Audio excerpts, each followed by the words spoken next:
So ayun mga kadabs, bali ito yung na-purchase natin na 7.4 volts 30 watts na Bluetooth speaker, Bluetooth amplifier. Yan.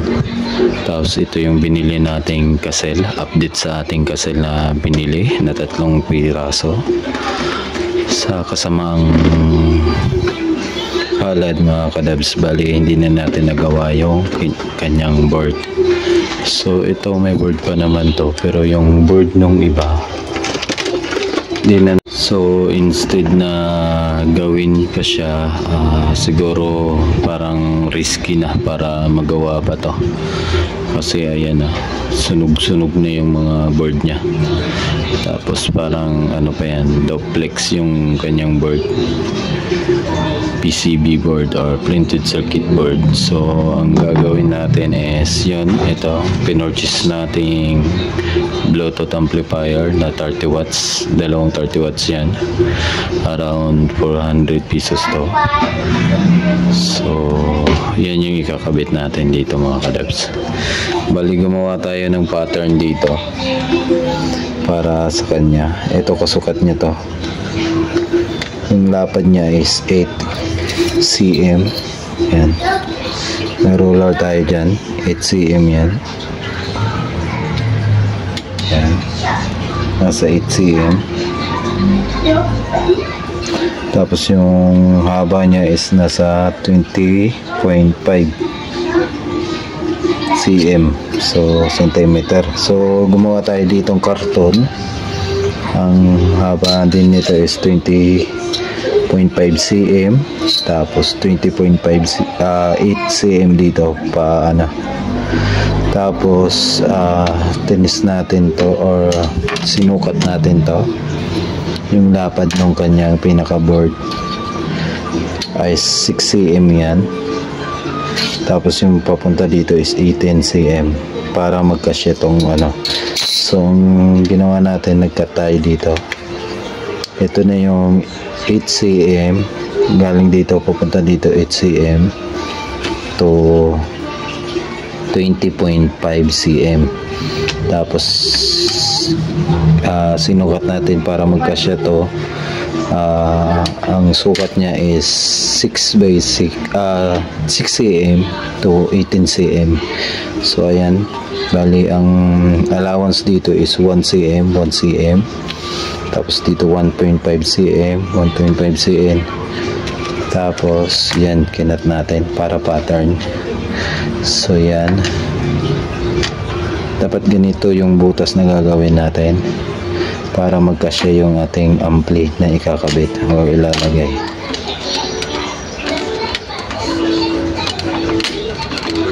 Yan, para magkasya siya. So ganyan, so kasya na siya. Yan yung pattern natin ginawa. So dito kung saan natin gagamitin tong pattern, dito sa ating kasel. So yung D8 natin na kasel na hindi na natin magagamit yung kanyang pinaka-ampli tsaka itong mga switch dito, kaya dito natin siya ilalagay. So sukat na sukat naman to dito. Ayan, pahigain lang muna natin. So yan, sukat na sukat yung ating Bluetooth amplifier. Ito sukat yan dyan. May kunting awang lang, ayan, kunting awang lang yan. So tapos mahaba masyado to. So ang gagawin ko, isasagad ko sa taas para yung pag-adjust ng volume natin andito lang banda sa taas, hindi sa baba na. Tapos ganyan siya. Tapos gagawin natin yung panghinang natin, yun yung ibubutas natin dyan, kasi wala tayong pang cut dyan na pang plastic, kundi yung panghinang lang. So marami naman tip yung ating panghinang, may mga kasama siya, kaya goods lang yan, pwede lang yan. Pero kung kayo may pang cut kayo nyan sa plastic, kung anong way nyo dyan, pwede rin lagaring bakal, butasan nyo lang ng barina. Yan. ako gagawin ko is yung panghinang ko na kasi marami namang tip yun, kaya ipapakita ko sa inyo. So yun, ready ko lang yung panghinang. Ito yung panghinang ko mga kadabs. Bali may mga bala yan 1, 2, 3, 4, 5 yung bala nya, kaya okay lang na ito ang gamitin ko. Pero hindi advisable to kung isa lang yung ganito nyo, kasi hindi naman talaga ginawa to para sa pang ng plastic. So gagamitin ko lang siya para mapabilis, at saka gabi ngayon, kung lagaring bakal ang gagamitin natin dyan, maingay. Kaya ito na lang, kasi ito parang may panghiwa. So gagawin ko dyan ay papalitan lang natin ng bala to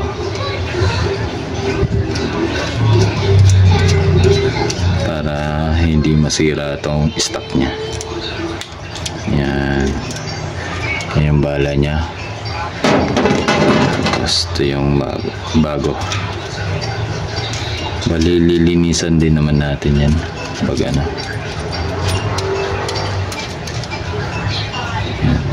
para yung itsura niya pang slice.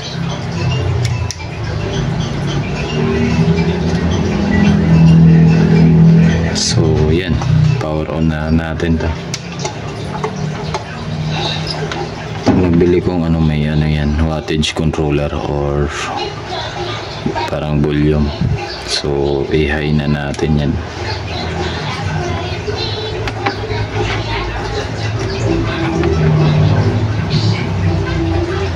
Tinuduhan na natin. Tapos yung pattern natin dito, sabit muna natin. Yung pattern natin dyan na yan, tanggalin muna natin to para hindi sagabal.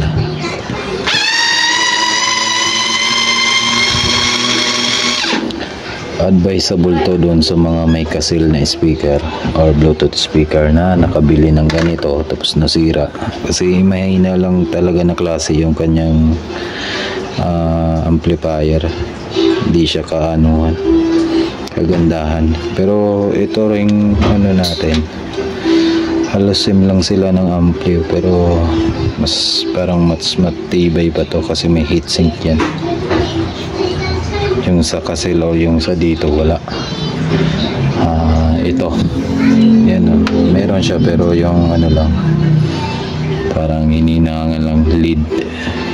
Yan lang yan. Yan din yung kanyang IC, dalawa. So left and right din yan. Speaker nya SP.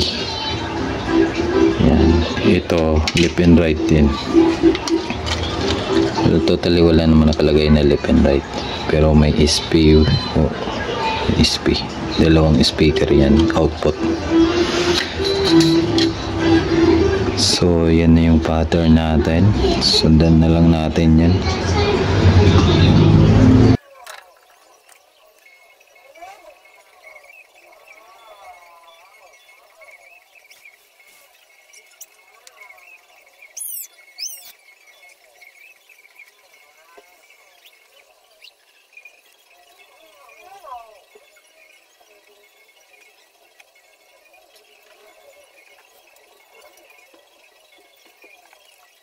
So ayan, may guide na tayo na susundan kasi natin yan.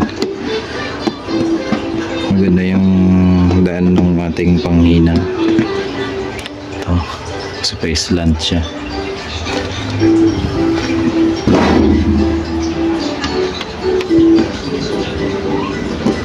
Hindi makapal kasi ito.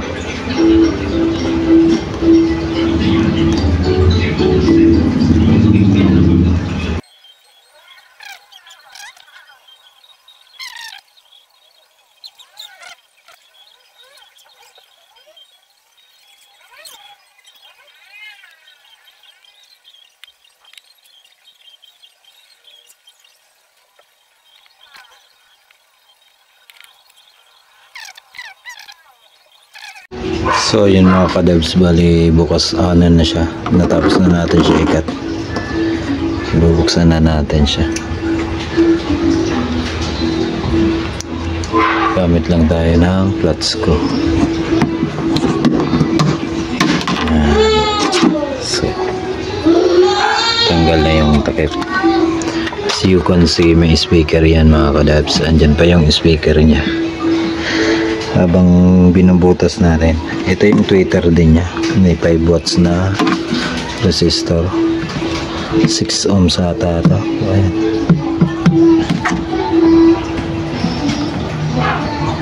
Um, 5 watts, 6 ohms.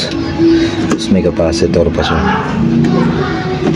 Tapos ito, yan, yung wiring niya. Dito na natin i-recta yan sa ating ampli. Dito. So, sukat natin to. Kunting cleaning na lang yan. Yan, medyo masakit pa kasi kunting linis na lang. Tatanggalin natin to karton na nilagay natin, tapos kunting linis gamit yung cutter o kaya kutsilyo. So ayun mga kadabs, bali nalinis na natin. Tanggalan natin yung karton. Ayan. Tapos ilalagay na natin to, susukat na natin tong amplifier natin. Yan, sukat na. Tapos babarinahan natin to, bubutasan natin yan. 6 yan. So may binutas na ako dito ang 2.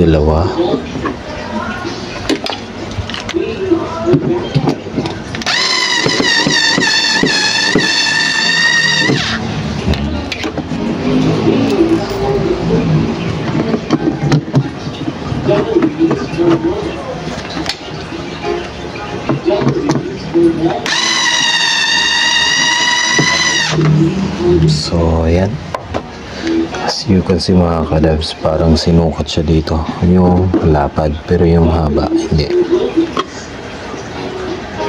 At saka flat na flat yan. Tingnan mo,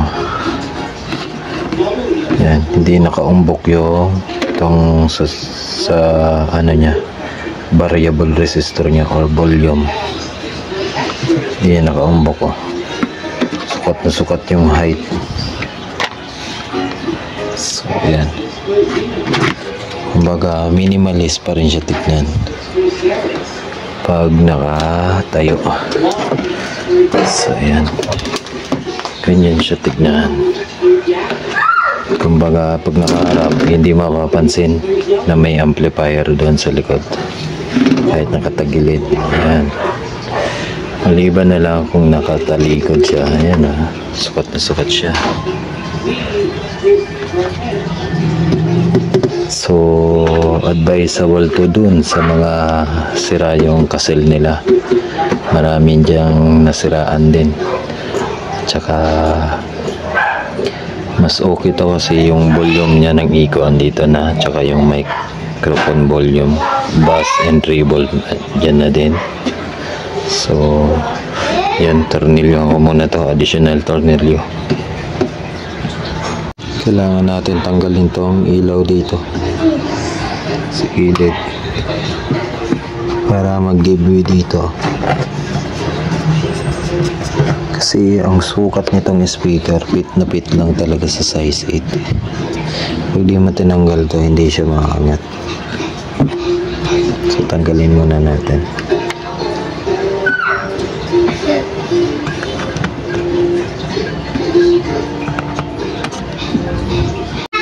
So ayan, natanggalan natin yung lead light dito. Ayan, straight. And kaya maangit na natin ito. So ayan na. Since nakakabit yung amplifier natin dyan, makikita na natin siya dyan. Ayan. Ayan yung amplifier natin. Tapos yung antenna na binaba natin, ito, same lang halos sila ng connector. Okay, lagay natin yan dyan. Goods na agad yung antenna natin.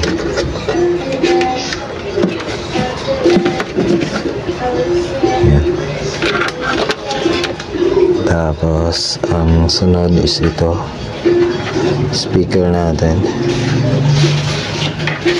Kailangan natin connect dito tsaka doon sa isa. So gagamitin natin yung isang terminal ng speaker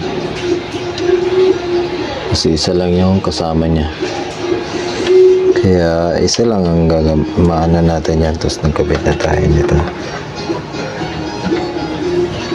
So ayun mga kadebs, bali nagdugtong tayo ng mga wire lalo to sa module ng lights natin kasi hindi abot dun sa ating amplifier na kinabit, kaya ayan, abot na yan.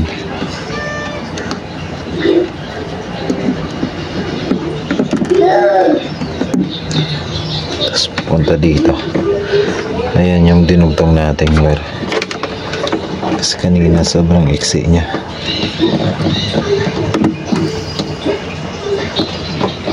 Hindi niya nakakabit sa reed.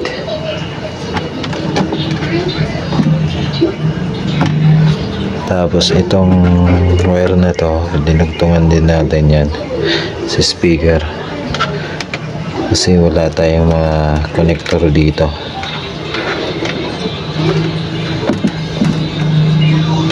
Ito natin yung ikakabit. Tapos itong isa din, ito, yan, dinugtong natin yan dyan, yung sa babang speaker. Yan, ganyan lang yan. So takpan muna natin, tapos i-try natin. Battery ulit ang gamitin natin. So ayan mga kadabs, bali na pagana na natin. Hindi pa natin nababalik yung top cover. Pagana na natin tong module na to. Tapos yung ilaw nya, tapos itong speaker, dinugtungan lang natin yan.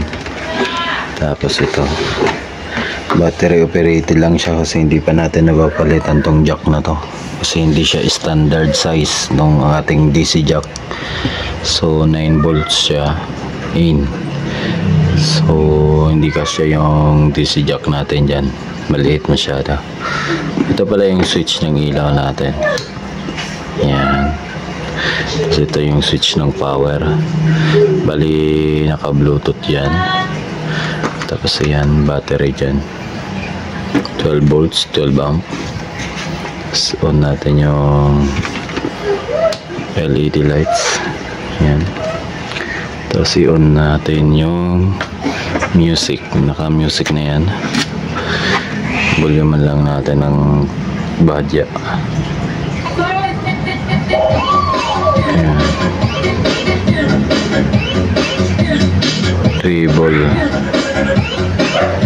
treble tsaka bass.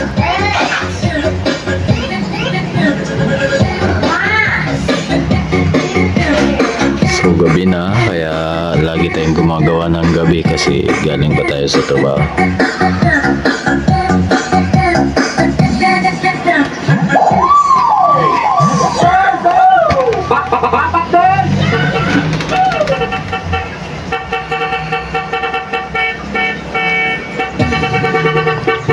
May issue lang tayo sa ilaw dito, pundi na yung iba.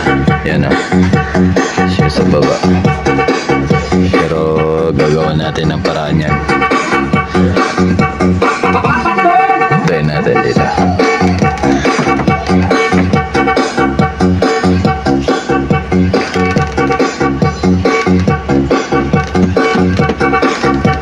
Takpan natin, tapos ito sa taas takpan din muna natin.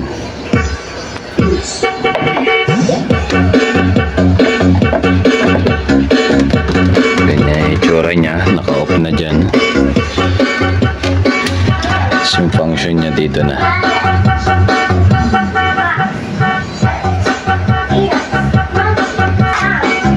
So, battery operated siya. 12 volts. So yun lang mga kadabs, pagana na natin siya. So ayan mga kadabs, tapos na yung build natin. Ito yung Bluetooth amplifier natin na 7.4 volts na pwede sa battery operated. So yan, as you can see, may battery siya dito, 12 volts 12 amp yan, pang e-bike yan na battery. Yan. Tapos yan yung itsura niya pahiga. Castel Bluetooth speaker na D8 to. So sira yung ano niya, kaya kinonvert natin. Hindi na magagawa yung pinaka-ampli niya. So ganyan naman yung itsura niya pag nakatayo mga kalabs. Bali pit na pit yung ating Bluetooth amplifier dyan na kinabit. Kasi yan, hindi makikita yan dito pag nakatagilid. Tapos may ano dito, around 1 inch or 2.5 cm yan yung lubog niya. Battery operated. Let's test natin yung microphone. Test natin yung microphone. Yun maganda dito mga kadabs kasi may echo at saka mic volume.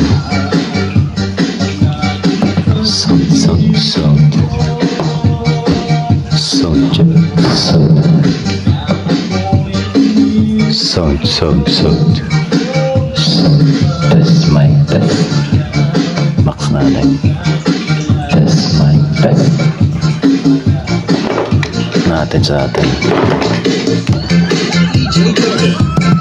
Test mic test.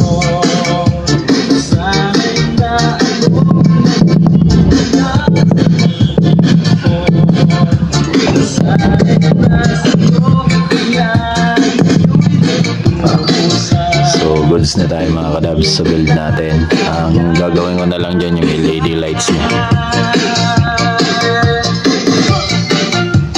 Kinaganda nito mga kadabs na palabas natin yung bass nung ano, kahit hindi ito bass, woofer lang to yung speaker nito. Yan, may kalabog siya.